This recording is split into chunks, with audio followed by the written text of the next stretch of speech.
इतिहास में छुपी एक ऐसी कहानी जिसको किस्मत ने ऐसी जगह पहुंचा दिया जहां पर इंसानियत भी दम तोड़ देती है। सोचो अगर तुम अपनी फैमिली के लिए परदेश जाओ, लेकिन वहां तुम एक गलत इंसान के हाथ लग जाओ और तुम्हारी चीखें तपती रेत में दब कर रह जाएं। ऐसा ही कुछ हुआ है एक भारतीय मजदूर नजीब के साथ, जो एक गलत कफील के हाथ लग गया और जो फिर उसके साथ हुआ वो सुनकर तुम्हारी रूह तक कांप जाएगी। एयरपोर्ट के एक कोने पर हम नजीब और हकीम को देखते हैं। दोनों के चेहरे पर थकन के साथ थोड़ी सी बेचैनी भी है और वो दूर से आने वाले हर इंसान को देखते हैं कि शायद उनका मालिक आ जाए। लेकिन दिन ढलता है और शाम की उदासी उनके इंतजार में घुलने लगती है। वो लोग अपने परिवार के लिए जहाँ आए थे ताकि उनके घर वालों की जिंदगी थोड़ी बेहतर हो जाए। ख्वाब आंखों में थे और दिल में एक उम्मीद कि किस्मत इस बार उनका साथ देगी और शायद ये सफर इतना आसान नहीं होने वाला। और वो दोनों अब भी इसी भरोसे पर खड़े थे कि शायद उनका मालिक आ जाए। लेकिन हर गुजरता लम्हा उनकी बेचैनी बढ़ा रहा था और लंबे इंतजार के बाद अचानक उनके पास एक कफील आता है। वो उनके हाथों से पासपोर्ट ले लेता है और उन्हें अपने साथ चलने का कहता है। और नजीब को प्यास लगती है और वो उस कफील से पानी मांगता है और वो सख्त रवैये के साथ कहता है कि गाड़ी में बैठो। गाड़ी एक वीरान रेगिस्तान में पहुंचती है जहां दूर दूर तक रेत, हवा की सरसराहट, जैसे कि दुनिया जहां खामोश हो गई हो। वो दोनों जब उस खतरनाक रेगिस्तान को देखते हैं वो बहुत घबरा जाते हैं। उनके चारों तरफ फैली हुई वीरानी उनके दिलों में खौफ भर देती है और हकीम हिम्मत करके उन कफीलों से बात करने की कोशिश करता है क्योंकि उसे हिंदी और इंग्लिश आती है और नजीब सिर्फ मलयालम बोली जानता है। मगर अचानक वो आदमी हकीम को एक दूसरे अरबी के हवाले कर देता है और नजीब को अपने साथ ले जाता है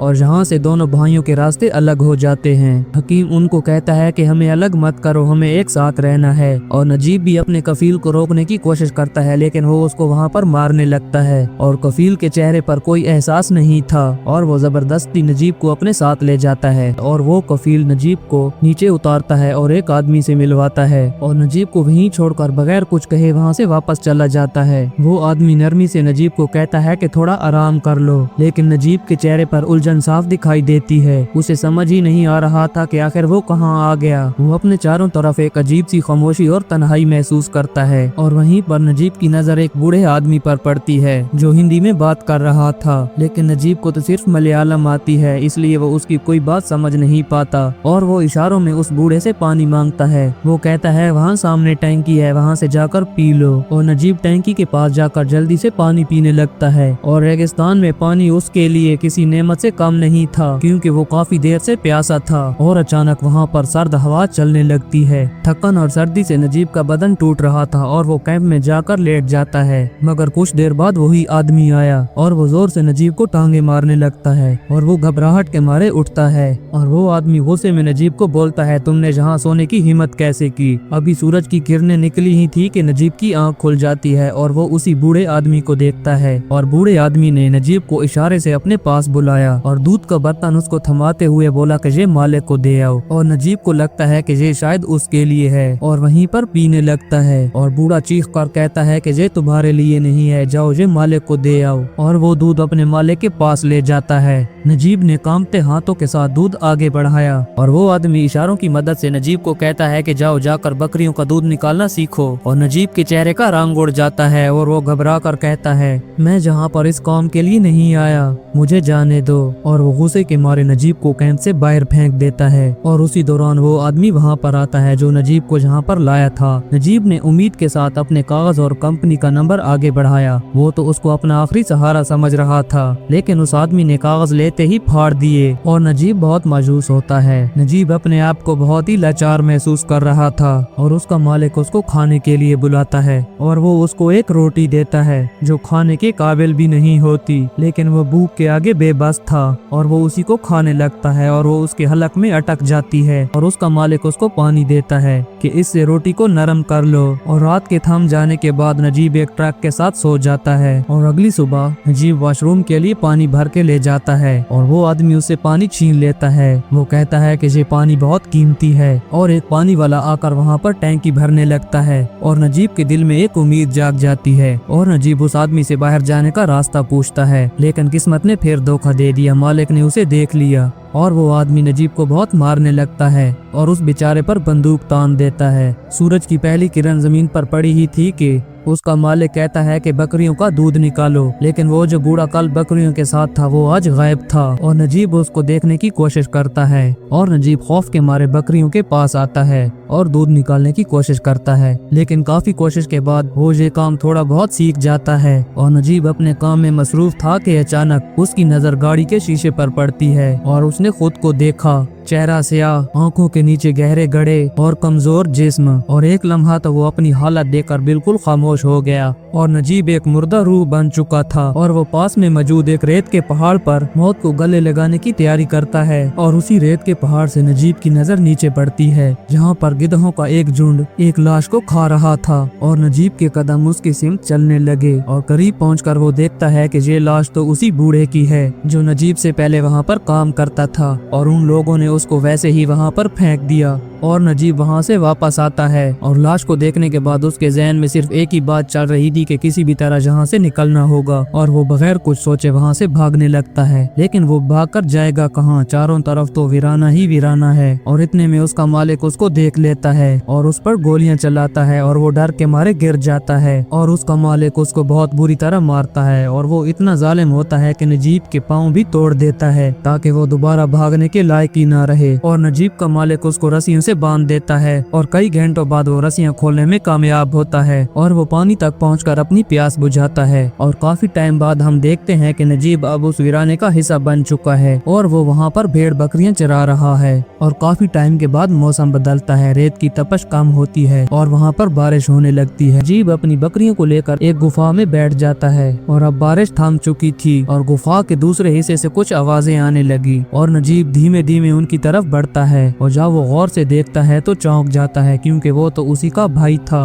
और वो एक दूसरे के गले मिलते हैं। उनकी आंखों में हैरत और दिल में यकीन न आने वाली खुशी होती है। सालों की दूरी, जुदाई और दर्द एक लम्हे में मिट गया और दोनों की आंखों में आंसू बहने लगते हैं और हकीम नजीब से कहता है कि इन्होंने मुझ पर बहुत जुल्म किए हैं, इन लोगों ने मुझसे वो सब काम करवाए जो इंसानियत के लायक तक नहीं थे। भाई मैंने जहाँ पर बहुत कुछ सहा है। कुछ देर बाद हकीम बोलता है कि मेरा मालिक आ गया है, मुझे जहाँ से जाना होगा और वो ये कहकर वहाँ से फौरन भागता है और अगली सुबह नजीब ऊँट लेकर जा रहा था और उसी दौरान हकीम उस तक एक चिट्ठी पहुँचाकर चला जाता है और वो चिट्ठी उनकी जिंदगी की एक नई उम्मीद होती है। उसमें हकीम लिखता है कि हमारे साथ एक आदमी काम करता है जिसका नाम इब्राहिम है, वो जहाँ के हर रास्ते से वाकिफ है और उसकी मदद से हम इस कैद से आजाद हो सकते हैं। और कुछ टाइम के बाद वो तीनों इकट्ठा हो जाते हैं और इब्राहिम नजीब की तरफ देखते हुए कहता है कि कुछ दिनों बाद मालिक की बेटी की शादी है, यही मौका है कि हम यहाँ से निकल जाएं। और उनके जहन में खतरे और आजादी की तस्वीर उभरने लगती है और आखिरकार वो घड़ी आ ही जाती है जब उसका मालिक कहता है कि मैं जहाँ से जा रहा हूँ, तुम्हें जहाँ पर सब चीजों का ख्याल रखना है। और मौका मिलते ही नजीब ने सबसे पहले पानी की तरफ कदम बढ़ाए क्योंकि वो कई दिनों से नहाया भी नहीं था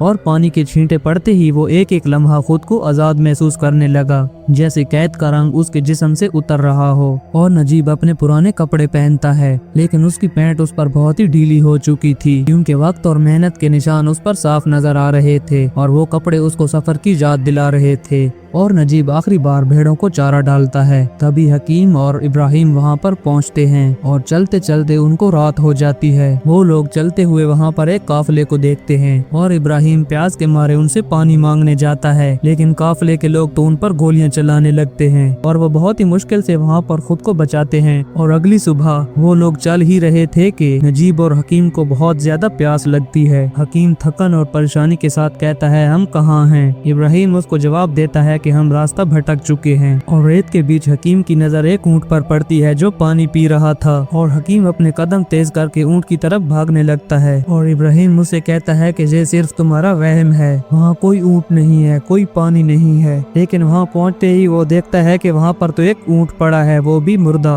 और वो मायूसी के साथ आगे बढ़ने लगते हैं। कुछ आगे चलने के बाद वो वहाँ पर नमाज पढ़ते हैं और वहीं पर बहुत सारे जहरीले सांप हजारों की तादाद में निकल आते हैं और इब्राहिम किसी तरह से हकीम को तो बचा लेता है, लेकिन टूटे पैर की वजह से नजीब की रफ्तार बहुत कम होती है, वो बेचारा भाग भी नहीं सकता। इब्राहिम कहता है कि अपनी जगह से एक कदम भी नहीं हिलना और कुदरत अब तो उसके साथ थी क्योंकि वो सांप उसको नहीं डसता और अब ये दोनों थकन के मारे चूर चूर हो चुके थे। नजीब के पैर तो बहुत ज्यादा जख्मी हो चुके थे, वो तो चलने के काबिल भी नहीं नहीं था और इब्राहिम अपनी जैकेट की मदद से उसके पैरों पे पट्टी करता है। लेकिन अब इन दोनों भाइयों की हालत बहुत ज्यादा बिगड़ चुकी है। इब्राहिम उनको हौसला देने की कोशिश करता है, लेकिन हकीम तो नजीब से भी ज्यादा थक चुका था और कुछ आगे चलने के बाद वो दोनों भाई फिर से गिर जाते हैं। प्यास के मारे उनका बहुत बुरा हाल था। इब्राहिम उसको कंधों पर उठा लेता है और चंद लम्हों के बाद नजीब भी हौसला हार जाता है और इब्राहिम नजीब और हकीम को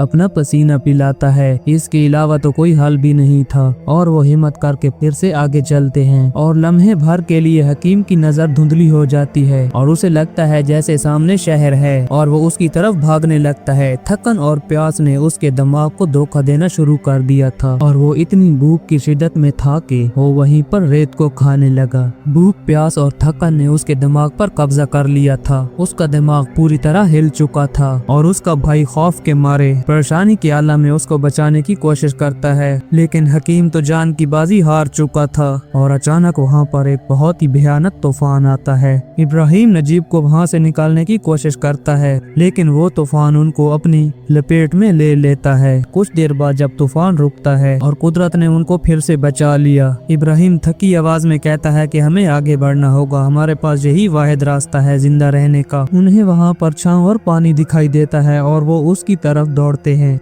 इब्राहिम उसको वो पानी पीने से रोकता है। उसे लगता है कि इस पानी में जहर हो सकती है और वो एक सेफ तरीके से नजीब को पानी पिलाता है और अपनी प्यास भी खत्म करता है। वहीं पर इब्राहिम को एक बोतल नजर आती है और वो बोतल की मदद से एक धुन बजाता है और उसी धुन में बहुत से परिंदे आसमान में झूमने लगते हैं और उन्हें एहसास होता है कि उन्हें अब किस तरफ चलना है। सफर करते हुए उनको शाम हो जाती है और नजीब की हालत तो अब मौत के बिल्कुल करीब थी। वो थकन के मारे वहीं पर सो जाते हैं, लेकिन अगली सुबह नजीब को इब्राहिम कहीं भी नजर नहीं आता और तभी उसकी नजर एक पानी की बोतल पर पड़ती है जो इब्राहिम उसके लिए छोड़ गया था। और उस वीरान रेगिस्तान में अब नजीब अकेला है, लेकिन अभी तक उसने हिम्मत नहीं हारी। भूख और प्यास ने उसके जिस्म पर कब्जा कर लिया था और हर एक सांस उसके लिए चैलेंज बन चुकी थी। उसके पैर में बहुत ज्यादा दर्द हो रहा था। वो कर पानी पीता है ताकि उसको थोड़ी सी ताकत मिल जाए और वहीं दूर से गाड़ियों के गुजरने की आवाज आती है और वो काफी मुश्किलों के बाद हाईवे तक पहुंच आता है, लेकिन उसकी हालत देखकर उसकी मदद कोई भी नहीं करता। लेकिन एक नेक इंसान वहाँ पर आके रुकता है, वो उसे पानी देता है और हर घूंट के साथ उसकी थकन और खौफ कुछ कम हो रहा था। वो शेख नजीब को एक इंडियन होटल के सामने छोड़ता है और उस होटल का मालिक बहुत ही नाजुक दिल का होता है जो ऐसे ही मुश्किल में पड़े लोगों की मदद करता है और वो नजीब का हुलिया काफी बेहतर बनवाता है और वो नजीब का वहीं पर खुफिया इलाज करवाता है और वो खुद को बहुत बेहतर महसूस कर रहा था। वो कहता है कि हमारा तुम्हारी फैमिली के साथ राब्ता हो चुका है और नजीब काफी अरसे के बाद अपनी फैमिली के साथ बात करता है और नजीब को एक पुलिस स्टेशन ले जाते हैं ताकि उनकी मदद से उसको घर पहुंचाया जाए और जिन लोगों के पास कागजात नहीं होते उन्हें 3 महीने के लिए रखा जाता है और नजीब के कागजात तो उसके मालिक ने फाड़ दिए थे। लेकिन कुदरत एक बार फिर खतरे का सामना करवाती है। कुछ लोग वहाँ पर आते हैं क्योंकि बहुत से लोग उनकी कंपनियों से छुपकर ऐसे ही भाग जाते हैं। नजीब की नजर उस कफील पर पड़ती है जिसने उसको बेच दिया था